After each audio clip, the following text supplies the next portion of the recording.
Hello, everyone, and welcome back to the J22 Report. I'm your host, Johnnie Market. You all know that drill. Smash that like button, subscribe if you haven't. Just a little disclaimer, nothing should be construed as financial investment advice. These are just my thoughts, my opinions on the market. Do your own research and consult a professional advisor, financial advisor, before making any decisions. So I wanted to do something cool today. Since AI is the big craze, the big hype, basically since 2023, and it's going to change. I decided to ask AI a couple of questions, and I'll share with you the answers. And there was other things I wanted to go over, but last video was like 20 minutes or 22. I didn't want to go that long, so I cut a lot out, and I decided to do the rest today. So we'll be going over that stuff. Let's get into today's market. First, we'll ask ChatGPT. So, anyway, my first question I had with ChatGPT was, are mortgage defaults rising in 2025?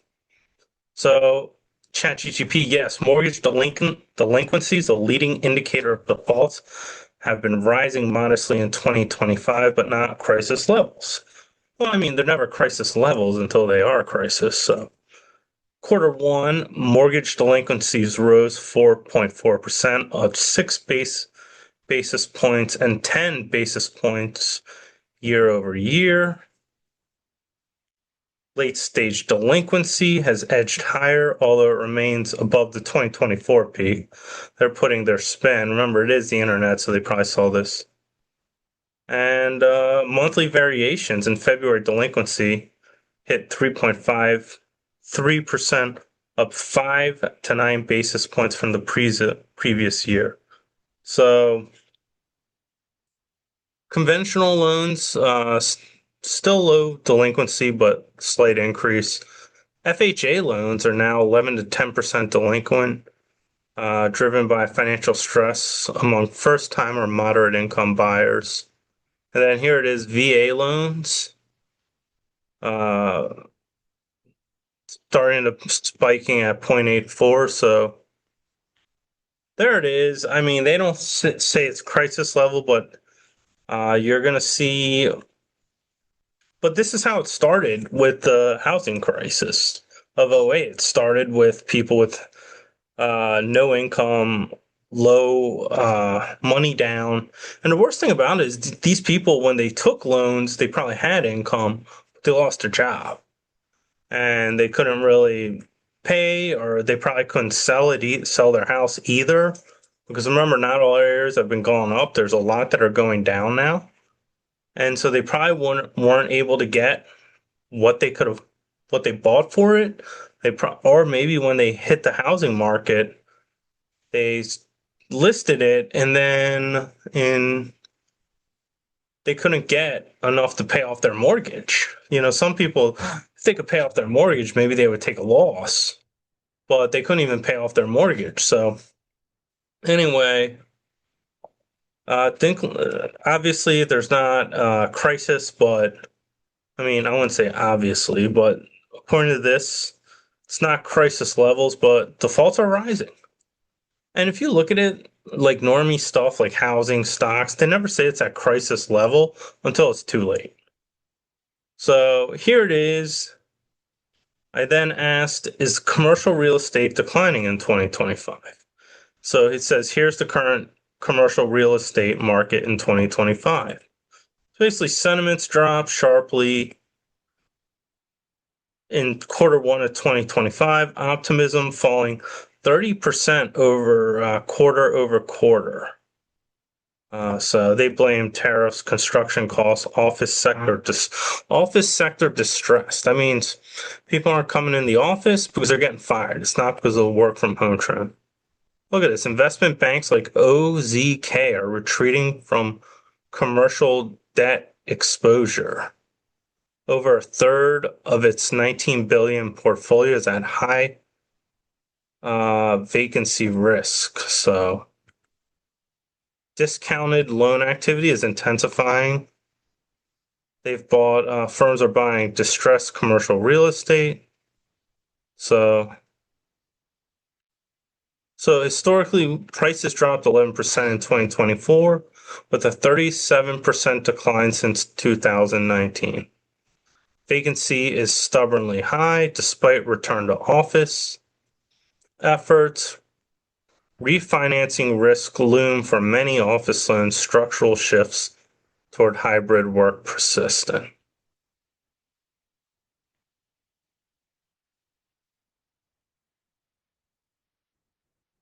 So,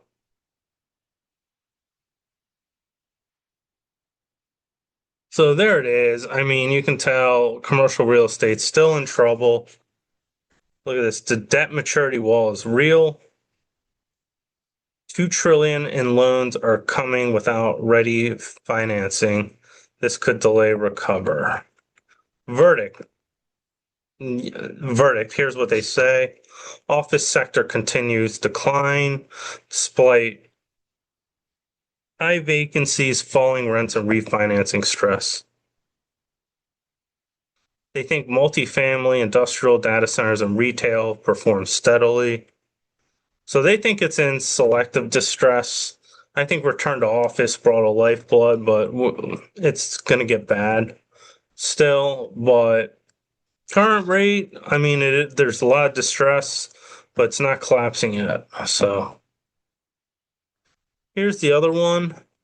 This is really going to hurt the economy. Student loans faults rising sharply in 2025. So here it is, 31% of federal student loan borrowers with payments due past 90 days. Delinquent making the highest ever recorded by TransUnion. And here's the thing. You think there's going to be new buyers for home prices or all these other debt-based financing?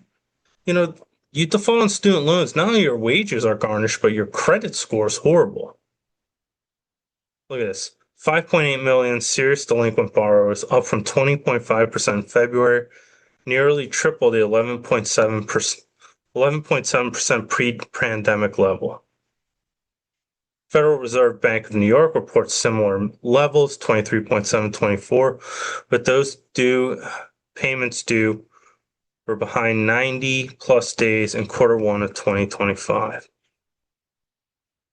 So this is look at this. Defaults, harsh wage garnishment up to 15%, seizure of tax refunds, Social Security, and major credit damage.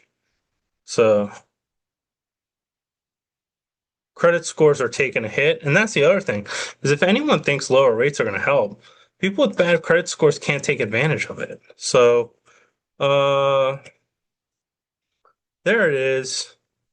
Bottom line, student loans defaults are rising drastically in 2025 due to surge in loan and delinquencies after pandemic era protections ended.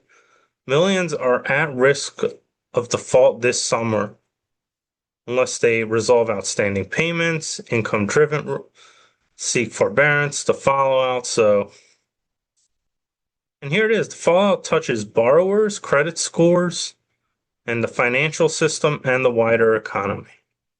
Well, it's just possibly the wider economy, but it will.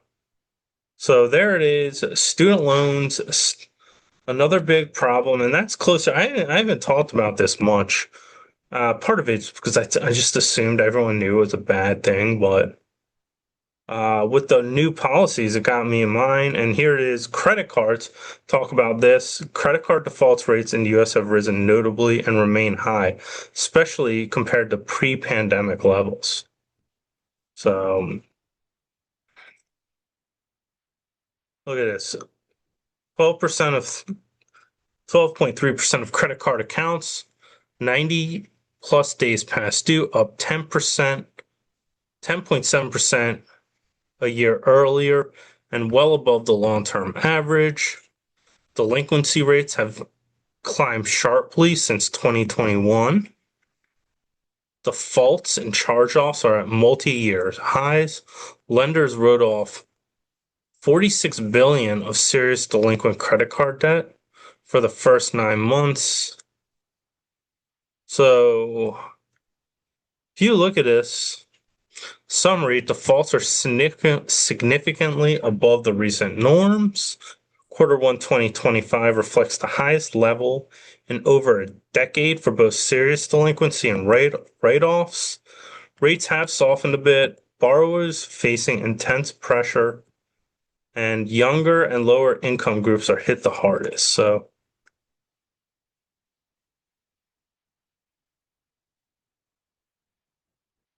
So here it is. Yes, credit card defaults in America have risen sharply. They've reached highs not seen since the early 2010, despite signs of stabilization. Yeah, right. The elevated levels suggest continued consumer financial distress. And this is going to eventually, because they're no longer going to be able to borrow and spend, and they're going to have to cut back drastically. So there it is. There it is. Lots of credit card starting to become a problem. And that's why I think this rally is going to be capped in the stock market. Who knows? It might come up more. Right now, it's hyper focused on trade. But you saw with the bad GDP numbers and the bad data, this is starting to show up, and it's not going to go away. And then let's go up with the auto loans. Current situation as of 2025. We'll go back. Are auto loan defaults a problem in America? ChatGPT, yes, auto loan defaults are a growing problem in the US, especially among certain segments of the population. Rising default rates. Delinquency and default rates have been rising, especially in subprime and lower credit scores. According to recent data, it's early of 2025, serious auto loan delinquencies have reached their highest levels in over a decade. Most affected young borrowers, subprime, and lower income households. Why are defaults increasing? Longer loan terms, inflation and high interest rates, worsening economic conditions, car prices, and loan balances. So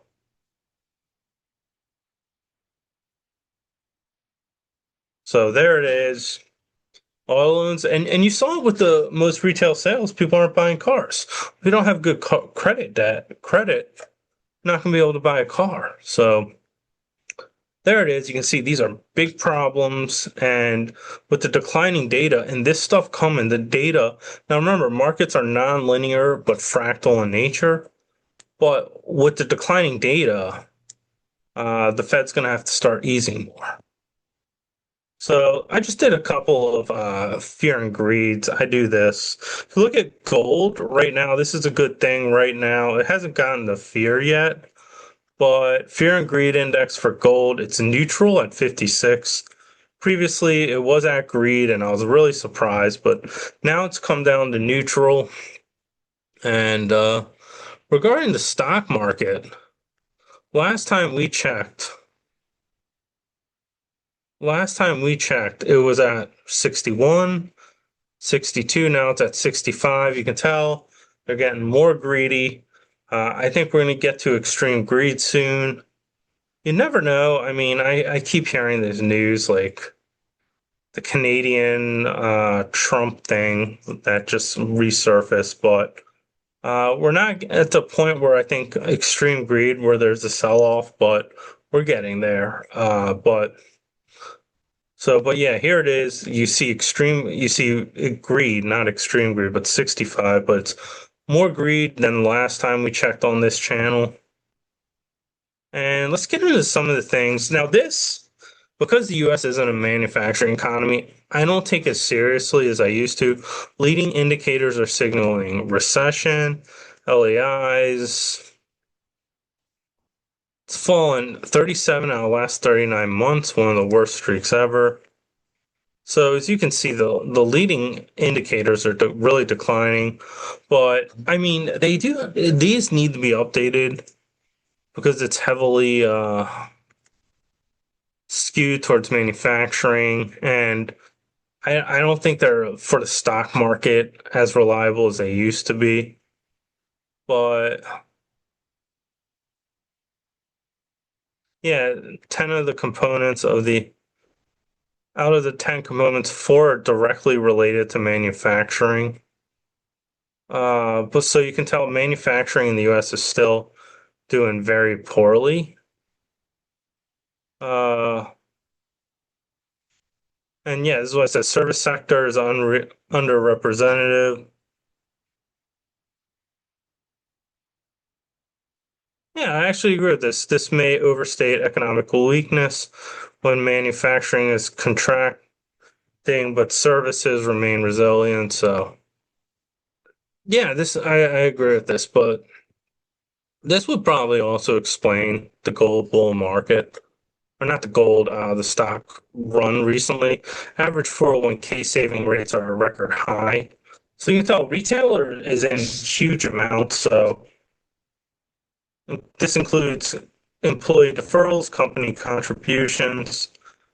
So yeah, people are endlessly getting money. But the thing is, when people start with these layoffs and all, is that really going to continue? Because if you don't have a job, you can't contribute to your 401k.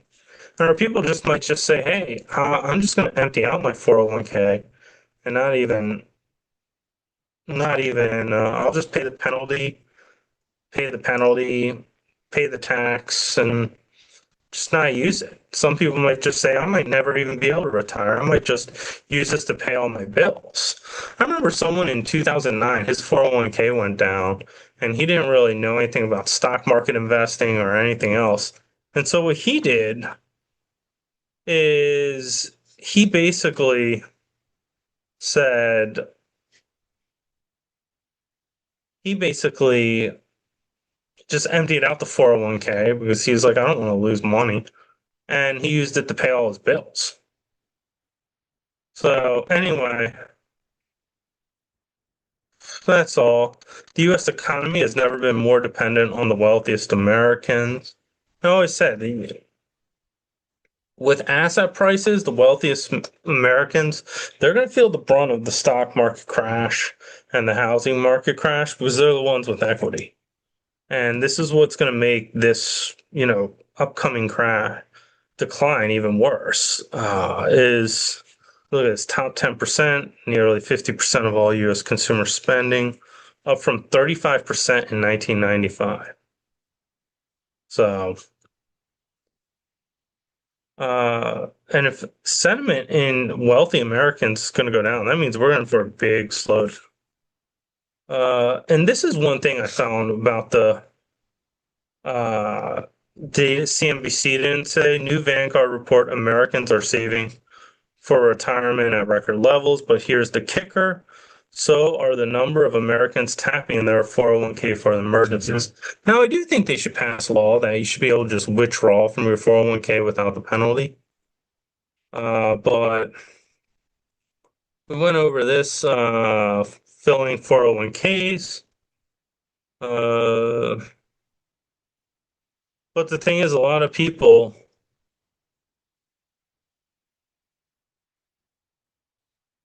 they have bills to pay and they might just say, hey, I might borrow against my 401k to get rid of it. So, but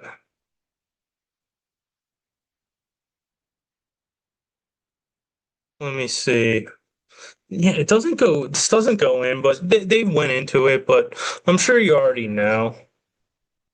This is the other thing. I think rate cuts are coming, but I just thought I would share this with you. Chief economist at KPMG, this is just what normies are saying. They see inflation rising even a bit higher than the FOMC forecast of 3.1%. Uh, but they say rate hikes are not expected. Now, I think they're going to cut rates and I think they're going to have a huge stimulus, but this is what just their average normie who really doesn't understand we're in the systematic collapse thinks. So I think there will be, and I think it could have a very bad effect. In terms of inventory, I think inventory will explode. I think the lower rates, people are like, oh, great, we can trade up and get a 2.3%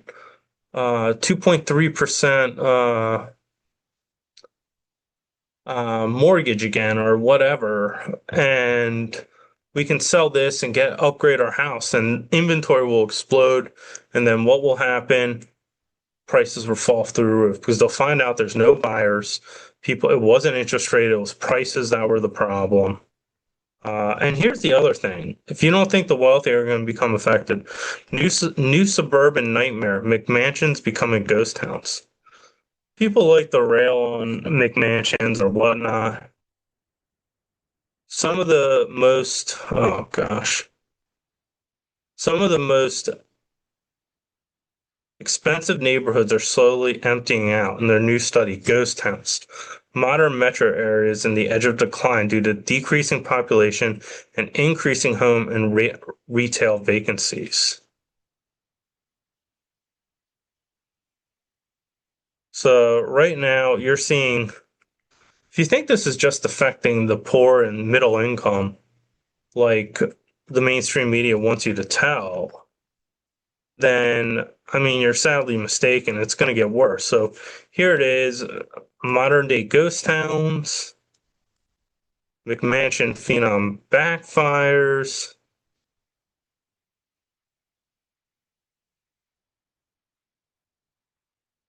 So yeah, you see a lot of these people. Vacancy rates tell a disturbing story. National vacancy rate up 4.5% on a year over year. Home of the Masters golf tournament. 27% of Augusta's vacant homes have been empty for 2 years. Augusta National, the golf. So, I mean,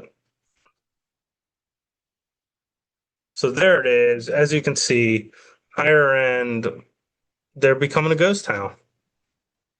And then one other thing,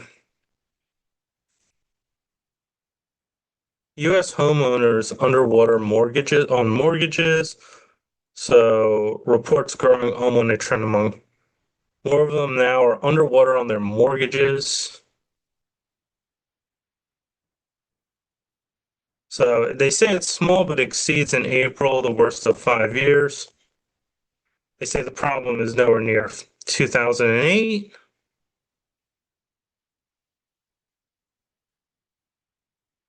but it's becoming a problem. And it may explain why people are selling their home for a loss.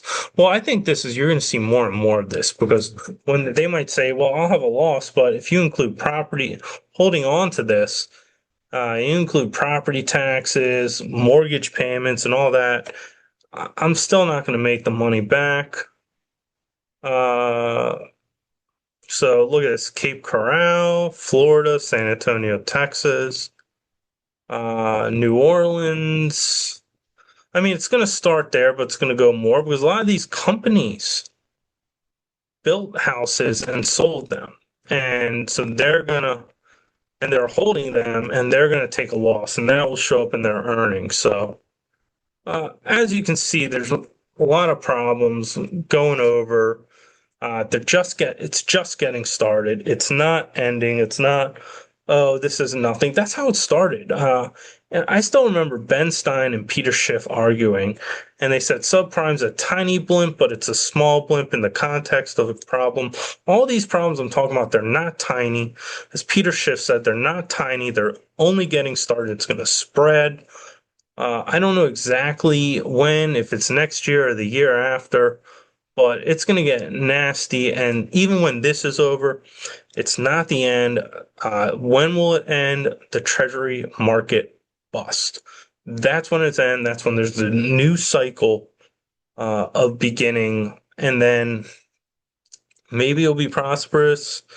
Maybe America won't exist. Maybe it'll be a lot of different countries. It could be like Rome, where just when Rome fell, uh, gave to the rise of Italy. Gaul became France. We could be living Rome 2.0. If you look at how Rome was founded, and and then how the U.S. was founded, and all that, it's like almost to a T. So I mean, you can't rule anything out. Can't rule anything out. You look at the migration that America's experienced and Rome experienced.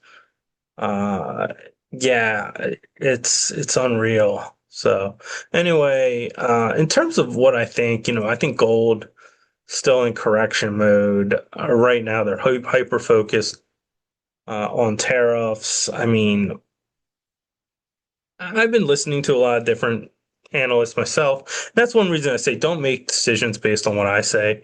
I listen. I look at other analysts and try to learn from them, and I also try to confirm or am I missing wrong? Like I look at Jordan Royburn, Avi Gilbert.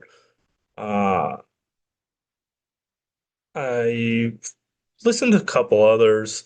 I'll listen to some technical people, and I'll just do that because sometimes they'll point out stuff that I don't see, or sometimes they're just accurate. Sometimes, like the cup, like Jordan Royburn, that measured cup and handle. That's one reason I'm sort of confident gold's going to 4,000 is that technical, and then you look at everything else lining up, meaning uh, like the rate cuts, the problems in the economy. I still remember I got into gold around 2008, 2009. I didn't sell as much as I wanted to. I went through a bear market through 2015 through 2018. Uh, I actually had to go back to school to, do a career change. I used to sell precious metals. I stopped doing that. I started really questioning, my beliefs in the market, everything I learned. And it wasn't until 2019 when gold started going up. I was like, wow, I was not wrong, but I was early. But that bear market probably took years off my life. And I had to relearn my style and relearn how I do things. And when 2019 came, I was actually thinking, sweet, the bull market's back. And then it only happened for a year. And I thought it was down, gonna keep going, but I didn't take the profits I wanted to, but I thought I saw the correction coming. I was on Rahul's channel. I said it's not gonna go, but I thought it was only gonna be for a year. I did not think it was gonna be, I thought it was only gonna be for like 2021. I didn't think it was gonna go through 2022 and 2023. But 2024 came and it went up drastically. I found some targets, and that's one reason I sold at 3,000. I said, I have some debt. I don't know how long this correction will be. I thought it was a year. And I do think there'll be another and upswing in gold. I think it will happen this year, start this year. And with all the rate cuts coming, technicals lining up from what I see. But next upswing, I'll probably be taking some profits. So the other thing about buying a home, I just wanted to put is, remember, do your own research. Don't do stuff based on me. I can be wrong. Even if I'm right, I can underestimate stuff. Like when I thought 2021 or the end of 2020 when gold was going back to 2000, making sort of basically a double top. And that was the beginning of the cup and handle that went to 4,000. The long term cup and handle. Let's see. Or yeah, the long term cup and handle before it went up. Sorry, just doing it with my hand. I'm a little ranting a little bit, but uh,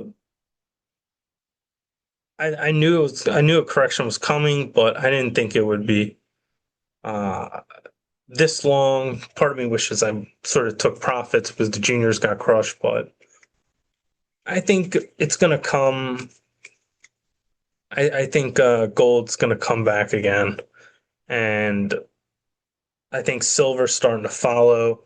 The miners are starting to break out, and you see capital flows coming in, and I think that'll probably be the last sort of run. So, but going back to housing, I was reading stuff, and a lot of old houses that I've been doing, they have been needing repairs up the wazoo. I come from I've seen, a lot of rich neighborhoods that were established in the 70s and 60s. And just through people I know, like houses have been falling apart, ACs have been breaking.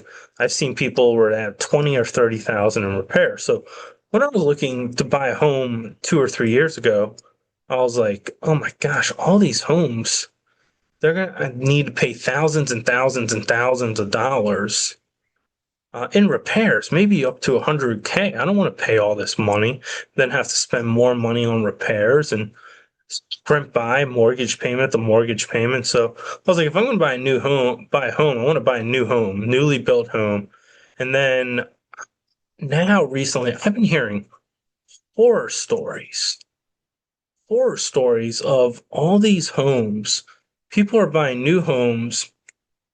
They thought they had the warranties, and not only is everything breaking down after a year, but they call in their warranties. They're not getting fixed. This is just what I've read and seen. Some of this is on YouTube. Some of it's just articles I've read. People are suing home builders now, and I mean, what's happening is worse beyond what I think. And anyway, make sure you do your own due diligence. And this is one reason I think it was a blessing in disguise. I went to look for a home. It was way too expensive. Then I found somewhere sort of out further. It was very pretty. And in this new community, they had a discount on a country club, which was cheap as I don't know what. It was like less than $100 a year. Most country clubs are like 20K to 100K a year. It's astronomically high. And the only reason I would do is for pool. And I always wanted to learn to do tennis and golf. I don't play tennis or golf, but I thought it would have been something cool and had a workout gym. And then there was an asbestos factory built there. And I was like, a factory's being built there. It's not that bad. I was thinking, my wife was like, complaint was like, oh my gosh, this is gonna be dirty. So anyway, long story short, it's like it can't be that bad. Then I looked when the bill was passed to get that, and it's the day before Thanksgiving. I was like, oh no, this is bad. Yeah, we're not going. So now I'm hearing all these horror stories of new homes being built and all this other stuff, all these new homes being built, and houses are falling apart, old houses are falling apart. It's unreal. I think it's more critical to wait this out, in my opinion. Not financial investment advice. Do what you think's best for you. But most homeowners, when they buy a home, new or old, or even somewhat new, they're gonna have to, like, this is really bad. They're probably gonna have to pay thousands and thousands and thousands, up to the hundreds of thousands, up to 100,000, probably in new repairs and maintenance if they buy a home. It's really, I mean, the home, if you've been following this channel, you know how much I've been railing against a housing market, how much a housing market correction is going to happen. But the housing situation in the US is worse than I even thought. So anyway, that's all. Remember, not financial investment advice. Consult a financial professional advisor, and I will see you next video.